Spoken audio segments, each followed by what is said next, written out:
vous me demandez qu'est-ce qu'est le divorce par consentement mutuel.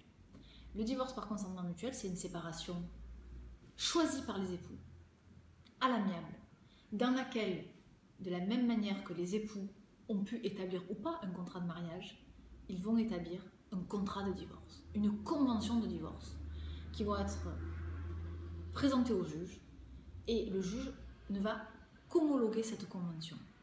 Ça veut dire que les époux ont la possibilité, avec leur conseil, leur avocat, sous réserve de dispositions contraires à l'ordre public, bien évidemment, de pouvoir intégrer un certain nombre de choses dans cette convention de divorce, selon leur volonté et leur manière de vivre, notamment quand on sort des enfants. Et est-ce qu'il faut un ou deux avocats pour faire ce type de divorce? Alors en matière de consentement mutuel, souvent, les époux viennent voir ensemble, de concert, le même avocat. Mais ce n'est pas obligatoire. Un consentement mutuel peut très bien se faire entre deux avocats qui vont discuter, notamment quand les époux n'arrivent pas à se mettre d'accord sur certains points de la convention et les conséquences de leur rupture. Et à ce moment-là, avoir deux avocats est très enrichissant et peut aider énormément les époux dans leur séparation.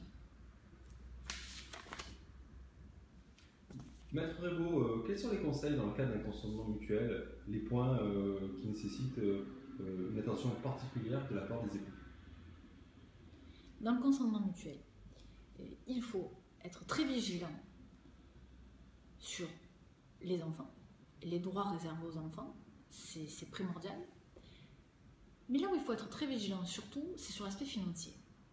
Parce que dans la convention de divorce, on procède à la liquidation de la communauté lorsque les époux sont dans une communauté ou de certains biens que les époux peuvent avoir ensemble. Et souvent, le fait de ne pas être diligent dans le cadre de la convention de divorce et dans les renseignements qu'on peut demander à son avocat peut poser difficulté après par la suite parce qu'on ne peut pas y revenir. Donc, s'il y a un point important dans la convention sur lequel il faut tout dire à son conseil et permettre une élaboration de la convention la plus sincère possible, c'est véritablement en matière financière.